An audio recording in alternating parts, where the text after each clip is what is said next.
ఈవీఎంల మ్యానిపులేషన్, ఈవీఎంలతో ఎలా దొంగలాడారో ఆయన అందరికీ చెప్పిన విషయం మీకు కూడా తెలుసుంటుంది. మీ మండలాల్లో కూడా మాట్లాడుకుని ఉంటారు కాబట్టి.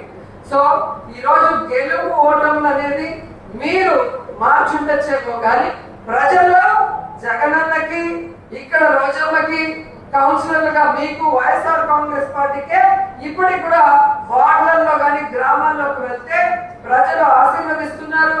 మళ్ళీ మనం రావాలని ప్రజలు మనస్ఫూర్తిగా కోరుకుంటున్నారు. ఎందుకు చెప్తున్నానంటే ఈరోజు ఏ గ్రామంకి వెళ్ళినా, ఏ వార్డుకి వెళ్ళినా కూడా కుప్పలు తప్పలుగా కష్టాలు చెప్తారు. జగనన్న ఉన్నప్పుడు, మీరు కౌన్సిలర్గా ఉన్నప్పుడు మీరే మా ఇంటికి వచ్చి ఏం కావాలి అని అడిగి అప్లోడ్ చేసి ₹1 కమిషన్ లేకుండా ఫ్రీగా చేసి పెట్టేవాళ్ళు. ఈరోజు పెన్షన్ కోసం గంటలు గంటలు ఎండలో నిలబడాలి, రేషన్ కోసం గంటలు గంటలు రోజులు రోజులు నిల్చోవాలి.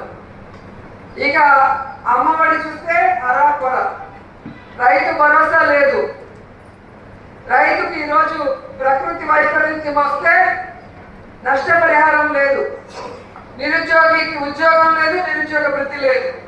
ముఖ్యంగా మహిళలకి మనం డ్వాక్రా అక్క చెల్లెళ్ళకి అసలు వడ్డీతో సహా మాఫీ చేయడమే కాకుండా 0 వడ్డీ ఎన్ని వేల కోట్లు మనం ఇచ్చామో కళ్ళ ముందు ఉంది, ప్రతి అకౌంట్ లో ఉంది. కానీ ఈరోజు ఆయన అసలు వడ్డీ ఇవ్వాల్సిన అవసరం లేదు, మొత్తం మనం ఇచ్చేసాం. కనీసం 0 వడ్డీ కూడా ఇవ్వకుండా గ్రూప్ లో ఆడవాళ్ళని ఎలా మోసం చేస్తున్నాడో కూడా చూస్తున్నాం. ఇంత రాష్ట్రంలో జరిగే అల్లకొల్లాలో జరుగుతుంది. ఒక ఇల్లు లేదు, ఒక రోడ్డు లేదు, ఒక ఉద్యోగం లేదు, ఒక నిరుద్యోగ వృత్తి లేదు, ఒక 0 వడ్డీ లేదు, ఒక 50 సంవత్సరాల ఎస్సీ ఎస్టీ బీసీకి పెన్షన్ లేదు. కానీ చంద్రబాబు నాయుడు సిగ్గు లేకుండా ఉగాది రోజు చెప్తాడు, నేను అధికారంలోకి వచ్చాకే రాష్ట్ర ప్రజలు సంతోషంగా ఉన్నారు, నవ్వుతున్నారు, జగన్మోహన్ రెడ్డి ఉన్నప్పుడు సంతోషంగా లేరు, నవ్వలేదు అని చెప్పి. ఇంతకన్నా అబద్ధం ఏదైనా ఉంటుందా? ఈయన చూస్తే కడుపు నిండిపోతుంది, అందరికీ ఆనందంగా ఉండటానికి, నమ్మటానికి. సో అబద్ధాన్ని కూడా కళ్ళార్పకుండా చెప్పగలిగిన ఒకే ఒక నాయకుడు చంద్రబాబు నాయుడు. అలాంటి వాడు మన జిల్లాలో ఉన్నందుకు మనం సిగ్గుపడాలి. ఎందుకంటే మన జిల్లాకి ఏం మంచి చేసింది లేదు. ఉన్న ఒక్క తిరుమలని ఈరోజు ఏ విధంగా అప్రతిష్ట పాలు చేసే విధంగా కంకణం కట్టుకున్నాడో మనం చూసాం. సో భగవంతుడు వెంకటేశ్వర స్వామి మామూలు కాదు. ఏ విధంగా ఒక్కొక్కరికి చంద్రబాబు నాయుడికి హెరిటేజ్ ద్వారా, అలాగే పుత్త నరసింహ గారికి వాళ్ళ నాన్న టీటీడీ చైర్మన్ ఉన్నారు పుత్త సుధాకర్ గారు, ఆయనే ఫస్ట్ పోలే లోపాన్ని తీసుకొచ్చింది ఈ తిరుమలకి, ఫస్ట్ తీసుకొచ్చిన చైర్మన్. అందుకే ఈరోజు వాళ్ళ కొడుకు ఏ విధంగా డ్రగ్స్ లో దొరికాడో పాజిటివ్ గా మనం కళ్ళారా చూసాం. అలాగే బిఆర్ నాయుడు ఆయన చేసే రాసలీలు ఎదల పనులకి ఈ రోజు ఆయన వీడియోతో బయటపడి ప్రజలు అసహించుకునే విధంగా ఈరోజు ఏ విధంగా భగవంతుడు మనకు బుద్ధి చెప్పాడో మీరు చూసారు. ఇంకా చాలా మంది ఉన్నారు, ఒక్కొక్కరికి లెక్క తేల్చేస్తాడు వెంకటేశ్వర స్వామి, మనం చూస్తూ ఉంటే చాలు. ఆయన ఇంకొకటి, ఈ జిల్లాలో ముఖ్యంగా మీ అందరికీ తెలుసు రేణిగుంట నుంచి ఎన్హెచ్ ఎన్నిసార్లు అపోజిషన్ ఎమ్మెల్యేగా ఉన్నప్పుడు మేము చెన్నైకి వెళ్ళి ఈ రోడ్లో పుత్తూరు వరకు, యాక్చువల్గా నగిరి అంతా కూడా అక్వైర్ చేసి పుత్తూరు వరకే రోడ్డు, అక్కడి నుంచి పిచ్చాటూరుకి వెళ్ళిపోతే ఆ రోడ్లు కూడా పూర్తి కాకుండా ఎన్ని యాక్సిడెంట్లు అయ్యి ఎంతమంది చనిపోయారో మనం చూసాం. దాని మీద ఎన్నిసార్లు నేను వెళ్ళి ఆ వర్క్లన్నీ కూడా ఫినిష్ చేయడానికి పరుగులు తీయించారు, మీ అందరికీ తెలుసు. ఆ తర్వాత మన గవర్నమెంట్ వచ్చాక ఢిల్లీ వరకు ఎన్నిసార్లు పోయి గడ్కరీ గారిని కలిసి పుత్తూరు వరకు రోడ్లు ఫినిష్ చేశాం. పుత్తూరు అందరికీ తెలిసి ఉంటుంది ఏ విధంగా రేణిగుంట నుంచి రోడ్లు లేకుండా వర్షాకాలం వస్తే ఎంత ఇబ్బంది పడేవాళ్ళు. అలాగే పుత్తూరులో ఆ ఫ్లైఓవర్ లేకుండా ఆ బ్రిడ్జి కింద ఎంత యాక్సిడెంట్లో ఎంతమంది చనిపోయారో మీ అందరికీ కూడా తెలుసు. మనం వాటి మీద ఎక్కి ధర్నాలు చేసి ప్రభుత్వం దృష్టికి తీసుకెళ్లి వాళ్ళు చేయకపోతే మన ప్రభుత్వం వచ్చాక పుత్తూరు వరకు ప్రతి పనిని కూడా పూర్తి చేశాం. పుత్తూరు నుంచి నగిరికి క్యాన్సిల్ అయిన రోడ్డుని మళ్ళీ గడ్కరీతో పోరాడి 2023 శాంక్షన్ చేసి టెండర్స్ కూడా ఫైనలైజ్ చేసి టెండర్స్ కూడా ఓకే చేసేంత వరకు మనం పనిచేసాం ఎలక్షన్ వరకు. ఒక్క రోజు ఒక్క ఫైల్ కూడా తీసుకుపోని వాళ్ళ నాన్న గాని ఈయన గాని ఈ రోజు తుతు అని మళ్ళీ ప్రెస్ మీట్ పెట్టి ఈ రోజు ఎంతో సాధించడానికి ఢిల్లీ వెళ్ళింది కూడా 2023 గాడిదలు కాస్తుందా అని అడిగాడు. నేను కాదయ్యా గాడిదలు కాసింది, నువ్వు మీ నాన్న మీ కుటుంబం గాడిదలు కాస్తా ఉంది అని నేను ప్రూవ్ చేస్తాను. ఎందుకంటే ఈ ఎన్హెచ్ రోడ్ అనేది శాంక్షన్ అయినప్పుడు అక్వైర్ జరిగింది ఏ సంవత్సరం అంటే 28/2008 నోటిఫికేషన్ ఇచ్చారు. Ministry of road transport and highways notification. Kadirimangalam నుంచి గుడ్రాజ్ కుప్పం నుంచి కాకవేడ్ నుంచి కీలపట్టు వరకు మొత్తము ఏ విధంగా అక్వైర్ చేయడానికి గవర్నమెంట్ ల్యాండ్ ఏది, ప్రైవేట్ ల్యాండ్ ఏది, దేనికి కాంపన్సేషన్ ఇవ్వాలని ఒక నెంబర్స్ తో ఈ విధంగా పబ్లిష్ చేశారు. ఈ పబ్లిష్ చేసిన దాంట్లో ఎవరికైనా ఇబ్బంది ఉంటే వాళ్ళు కోర్టుకు వెళ్ళొచ్చు, లేదా వీళ్ళకి ఇన్ఫార్మ్ చేయొచ్చు.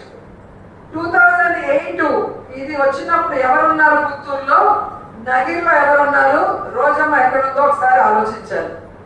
ఇది కూడా తెలియని ఒక తెలివి తక్కువ దద్దమ్మ ఇప్పుడున్న ఎమ్మెల్యే భానుప్రకాష్. ఇది చెప్పడానికి ఈ పేపర్స్ నేను చూపిస్తున్నా.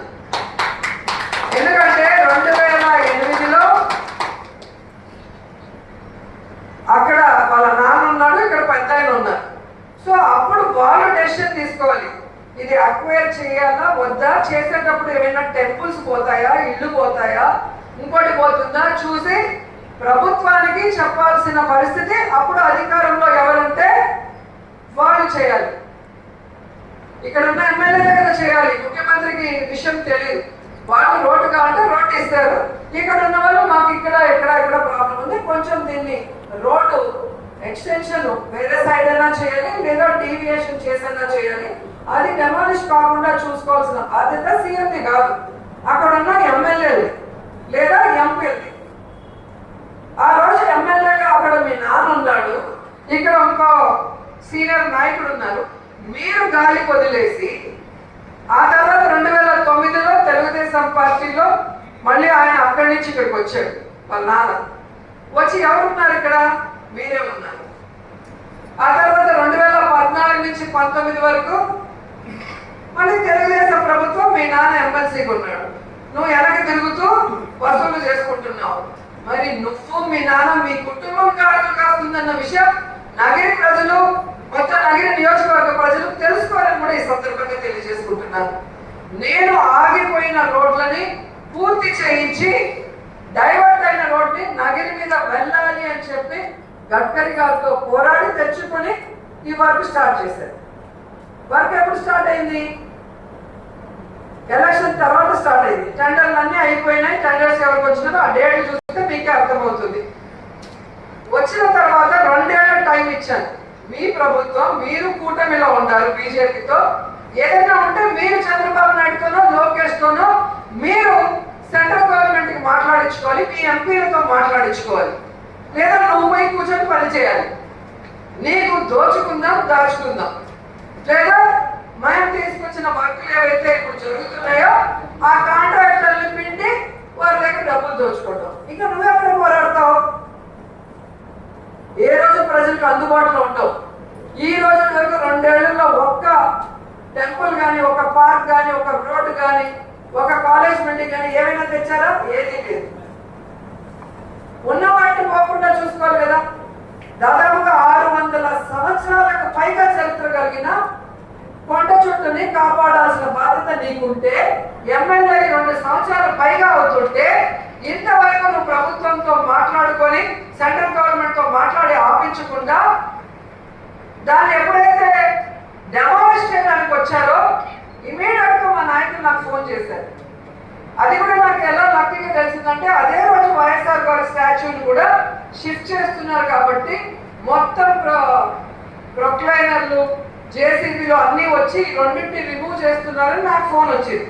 నేను ఎక్కడా ఉన్న దాన్ని 3 రోజులు ఆపి కోర్టుకు వెళ్ళి స్టే తెచ్చగలిగిన దాన్ని, తీసుకురాగలిగిన దాన్ని నువ్వు ఎందుకు చేయలేకపోయినా ఒక ఎమ్మెల్యేగా?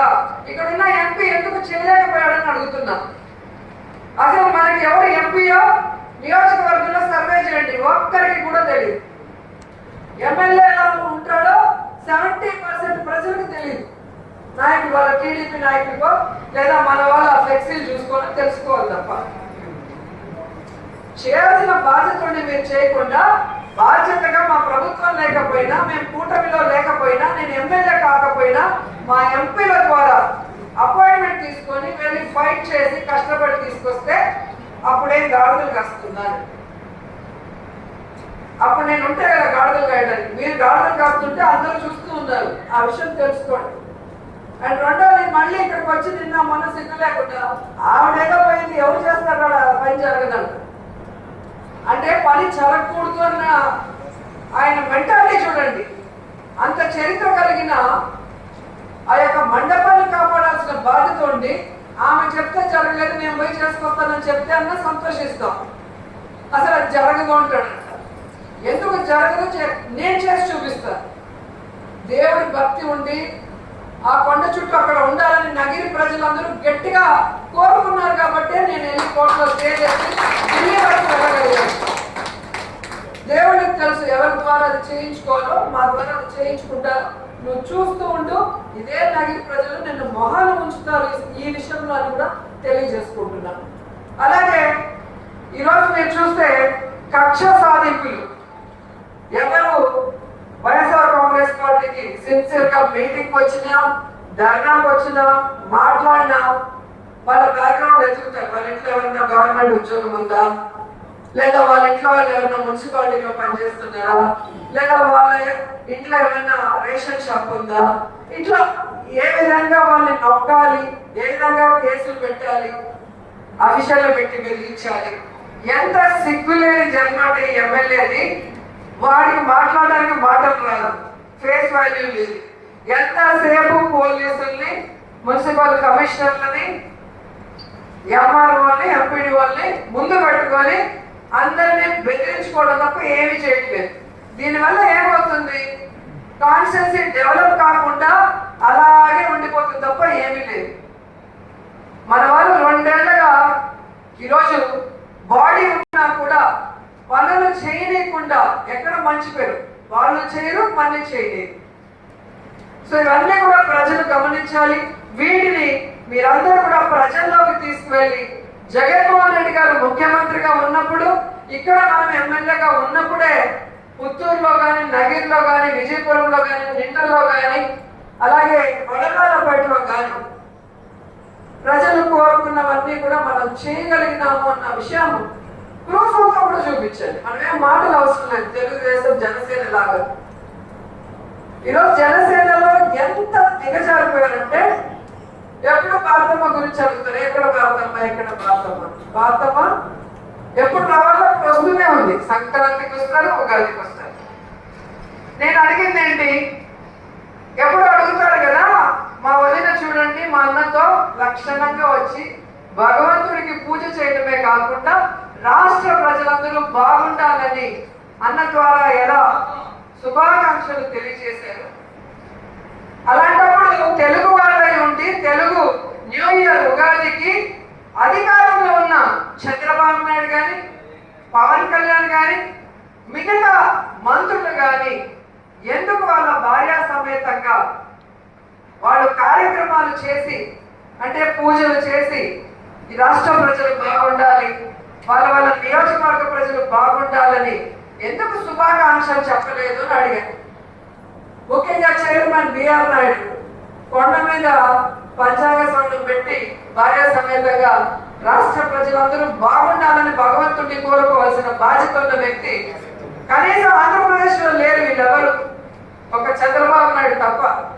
అది నేను అడిగితే దానికి సమాధానం చెప్పేవాడు లేడు. తెలుగుదేశం, జనసేనలో ఎప్పుడు సమాధానం చెప్పరు. స్క్రాప్ ఉంటారు కదా, క్యారెక్టర్ లేని స్క్రాప్ అందరినీ తీసుకొచ్చి వాళ్ళతో ప్రెస్ మీట్ పెట్టి ఇష్టం వచ్చినట్టు మాట్లాడటం. అలా మాట్లాడటం వల్ల వాళ్ళు వాళ్ళ పార్టీ చులకనైపోతుంది తప్ప మరొకటి కాదు. మీరు ఎన్ని చేసినా ఈరోజు మేము ఇంత స్థాయికి ఎదగగలిగామంటే ఒక మాట చెప్తే ఆ మాట మీద నిలబడతాం. ప్రజల కోసం ఎంత దూరమైనా పోరాటం చేస్తాం. ప్రజల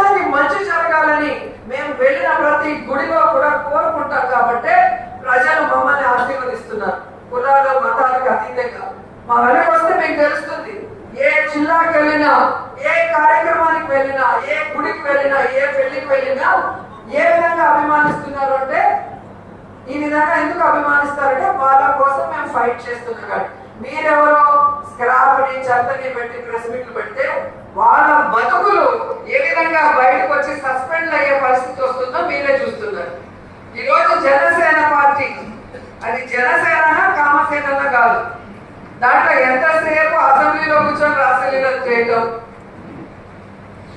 మన దగ్గర పనిచేసే ఏమంటారు వాళ్ళ దగ్గర పనిచేసే వాళ్ళని ఎలా చంపేసారు. ఆవిడ ఎంత ఓవర్ యాక్షన్ చేసిందో మీ అందరు గతంలో వీడియో చూస్తే తెలుస్తుంది.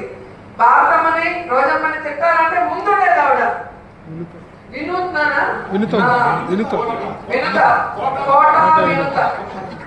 పెద్ద ఫోటో